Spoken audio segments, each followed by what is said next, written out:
Hello and welcome to the PFP podcast from the Personal Finance Society, a place for thought-provoking discussion from the world of financial planning and beyond. I'm Luke Holloway, editor of Personal Finance Professional magazine. Today I'm joined by Kate Gannon, Vice President and Fellow of the Personal Finance Society and Director and Chartered Financial Planner at Themis Wealth Management. In this episode, we'll be exploring Kate's journey in the financial planning profession and her role with the PFS board, as well as how the PFS is supporting members and what's ahead for the rest of 2026, including Pathway to the Profession and the Festival of Financial Planning. Hello, Kate, and welcome to the PFP podcast. Hi, and thank you for having me. It's a real pleasure to have you with us today, so thank you for joining us. So, Kate, for anyone who may be less familiar with yourself, can you tell us a little bit about your background in financial planning and also your role with the PFS board? Yeah, absolutely. So my journey started in financial planning in the late 80s. I left school, joined a bank, and I always say I sort of fell into the profession, which I think for my generation is possibly how most of us sort of like joined financial planning and financial services. My father made me make a choice. I had two job offers when I left school. One was as an air hostess, and one was working for a bank. And he sort of went, you need to go and work for a bank because it's a job for life and you'll be secure and settled and everything else. So fast forward, that's exactly what I did. It's probably the only time in my entire childhood and young adult life I did what my father said to do. But there you go. So, and what I then did was sort of see somebody come and go from work that basically wasn't wearing one of the lovely uniforms that the bank used to give us. And I decided that was the job I wanted to do. It was literally that like, oh, okay. And I sort of like fell across the Personal Finance Society before it was even born. Because early 90s, when I started doing the FPC exams as they were then, financial planning certificates 1, 2, and 3. So I had to sort of like sit and do my exams that way. And it was before the PFS was actually sort of like developed just over 20 years ago. I think we've been around now.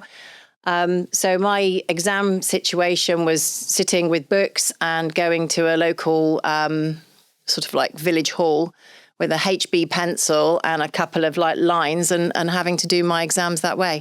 But I very much fell into the profession, and fast forward over 30 years now. I've worked in banks. I've been a financial planner for over 30 years. I started as an administrator. I went through the process and earned my stripes and my badges, did all my exams.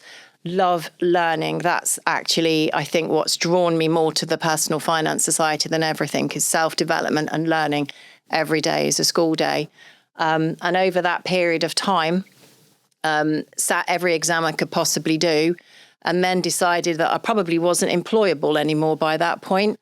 So set up my own practice 10 years ago in Cornwall, which is now where I live. Used to work between Cornwall and London, now very much based in Cornwall, but still have London-based clients as well. And we try and do things in a little bit more of a holistic way. So independent financial planning practice. I'm very much running it, doing it, living the dream, and love my job. Incredible. And bringing it kind of into more recent years with your relationship with the Personal Finance Society, of course, you're a board member and now it's vice president to become president next year. So can you tell us a little bit about what drove you to kind of make that step up and become more involved? Yeah, 100%. So the Personal Finance Society for me is just the go-to sort of like area for education, learning, and being with like-minded individuals. I think we learn more from each other in some ways than a textbook.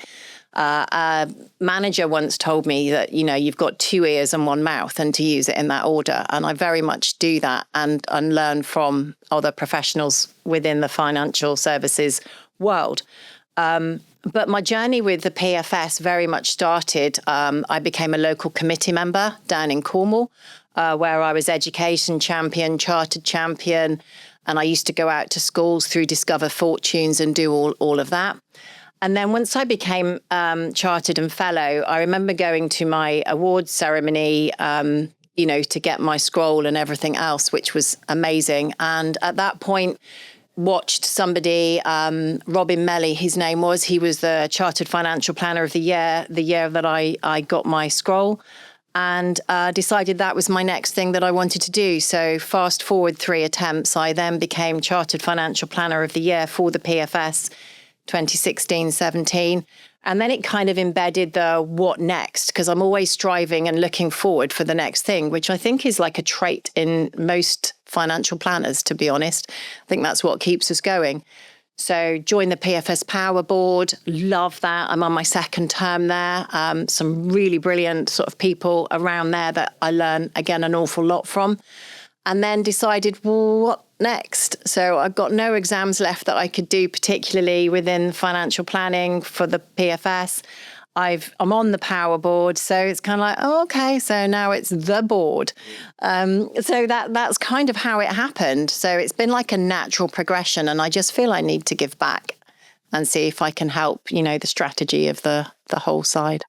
Excellent. And you mentioned what is now PFS Education Champions. I mean, how important is that side of kind of what you give back to the profession now, trying to bring through that next generation of talent for the profession? It's absolutely key, because without investing back into the younger generation and forward thinking, because, all of us, there's one thing's for certain, is we're all getting older every single minute and every single day. We need to reinvest back into the early years and for people that are going to come through and hopefully help me to be able to retire, which would be a really nice thought at some point. Not quite yet, maybe. But yeah, we need to do that, because the history of my day, where I started by accident, going back to the start of my story, in the bank, that doesn't really happen anymore. So we need to actually invest more in how we're going to bring people through. So doing the schoolwork was possibly one of the most fun things that I did. Fantastic. And you also mentioned PFS Power, which is described, correct me if I'm wrong, content for financial planners by financial planners as well. So that's slightly different. Does it look at the kind of softer skills and the kind of interpersonal skills? Can you tell us a bit more about what they offer to members? The PFS Power Board, for me, when I sit with them, and I was only with them all yesterday, we meet quarterly and then we have monthly check-ins and things like that, is absolutely amazing. I learn so much, and there's such a vibe and energy in the room. It's amazing to sit and, be around them. But what we're trying to do there is we've got the books and we can learn from the books that way, but it's more the soft skills. It's more how to develop and deliver great content and great practices and learn again from each other. As I say, it's all about listening. So the content and the pages that you'll get on PFS Power will hopefully fill out gaps and things that a textbook maybe won't give you. And Kate, what would you say are some of the key challenges facing financial planning professionals, but also their clients at the moment?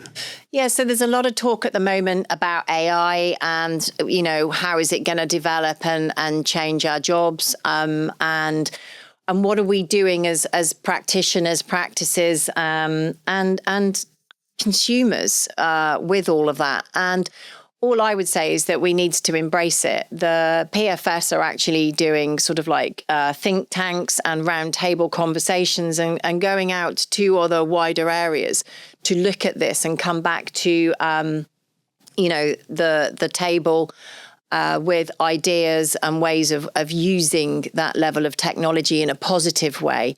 Because some people think that it may, reduce the job market or whatever in our areas. But for me, it wouldn't reduce the job market, for financial planning professionals. It will just help to hone in, and maybe because we have such a need for more financial planners face to face within our profession, by utilizing AI more, we can be out there seeing more people and delivering the right messages and the right behaviors.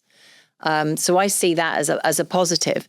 The other potential issue we have is how we work alongside clients through the journeys that they have, with vulnerabilities. We all become vulnerable at different times in our lives, be it house move, death of a loved one, a new baby, a change in job.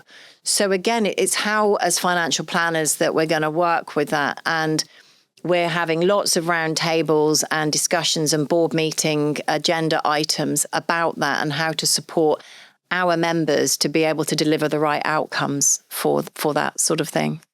And it's really interesting, isn't it? Because clients or, individual everyday people may not consider themselves as vulnerable, but at moments in their life, it could happen to pretty much anyone. Any life event can cause you to be vulnerable at a certain point. Absolutely. And people jump in and out of the vulnerability side all the time. And also without even knowing that you're vulnerable, as you rightly say.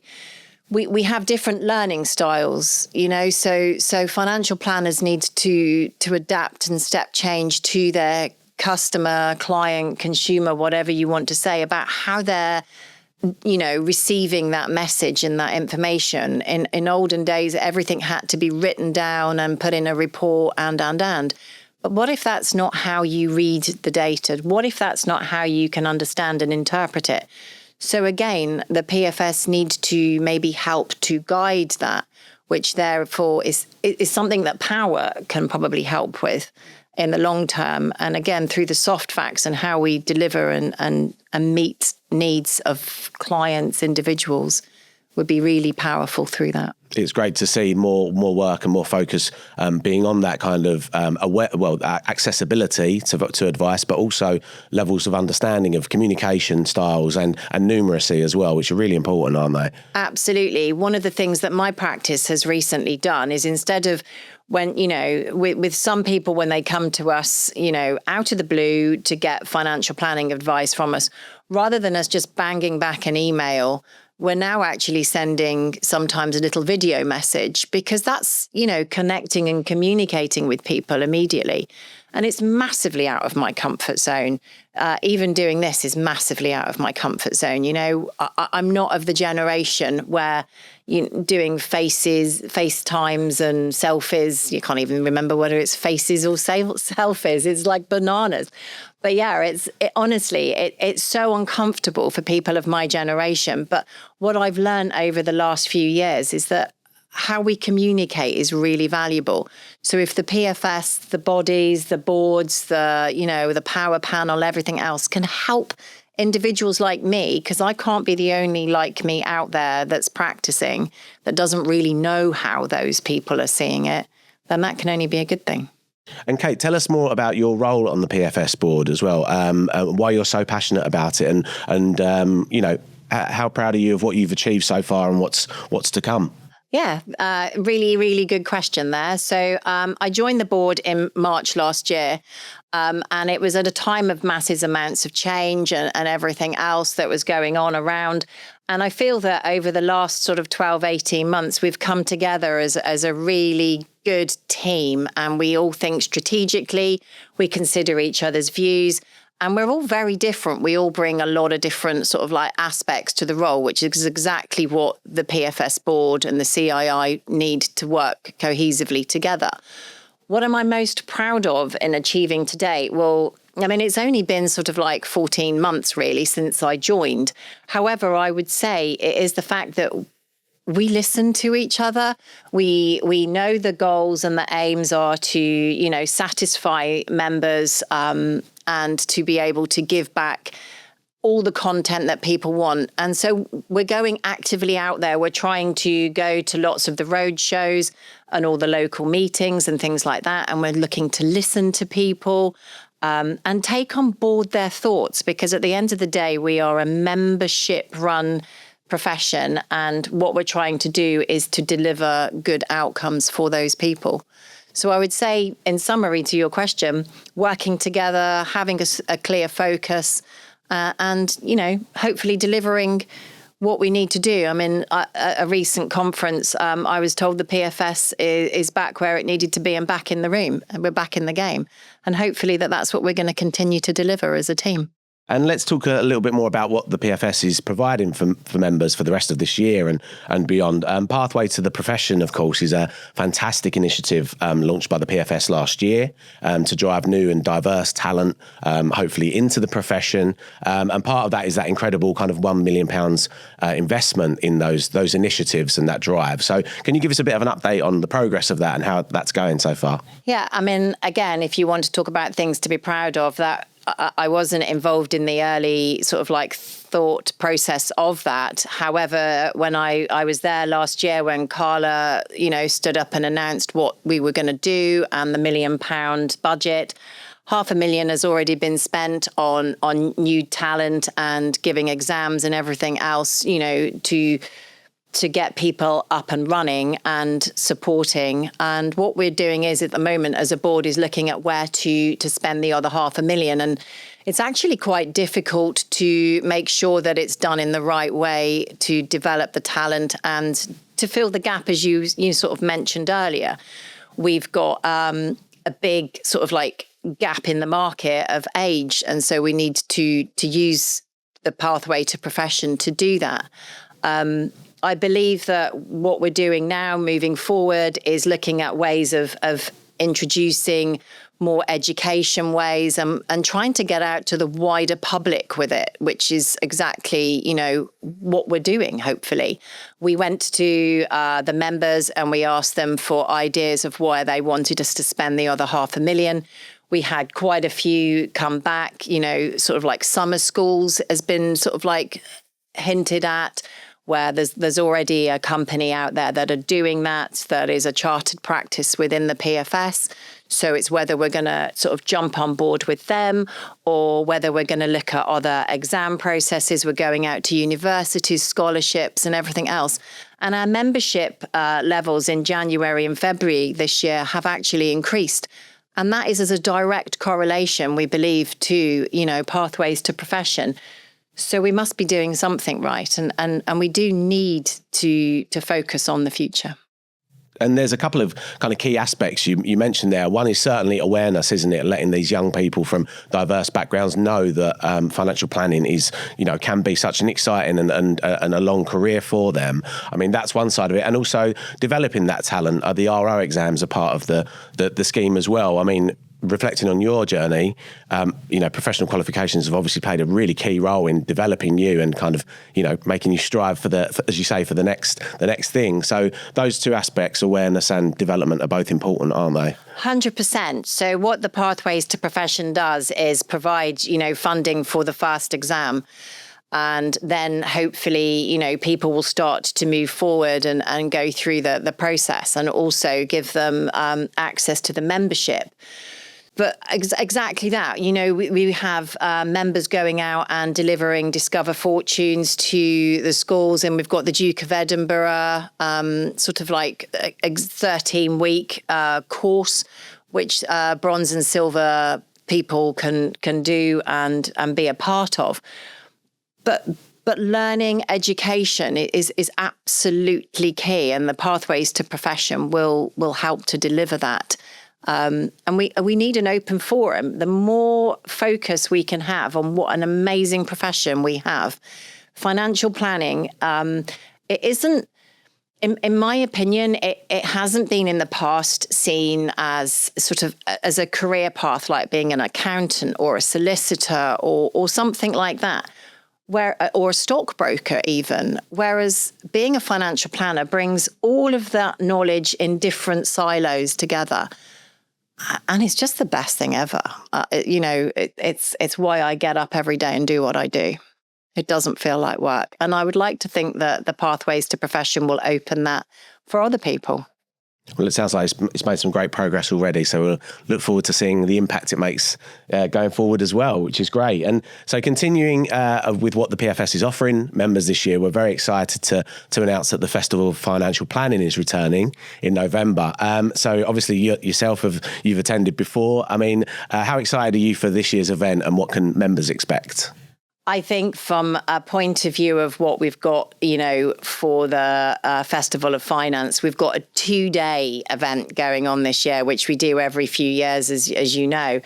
And the content is so exciting. I'm sat on a couple of sort of like think tanks and panels where we're just in the process of doing something that we've never done before. And there is still the ability for people to go and apply to do this. And that's to actually put yourself in front of, other like-minded individuals on a stage and deliver your story. So, when this goes out, it would be really good to think that someone might click on the link and apply. But what's coming in is applications for other members to actually speak at the conference this year. So we're not just looking at, talking about factual things. We're talking about going back to PFS power and what people need to be able to continue to deliver, what good outcomes look like. So apply and go on and be a part of it. But over the 2 days, I just think it's going to be amazing. It's the go-to, in my opinion, it is the go-to event of the year in the financial services calendar in the UK. We just deliver everything. And last year was just unbelievable. The people that came up to myself and other fellow board members after the event and even at the event and just go, wow, you really are back in the game. You're back in the room. We're loving it. So I'm very excited to be a part of that.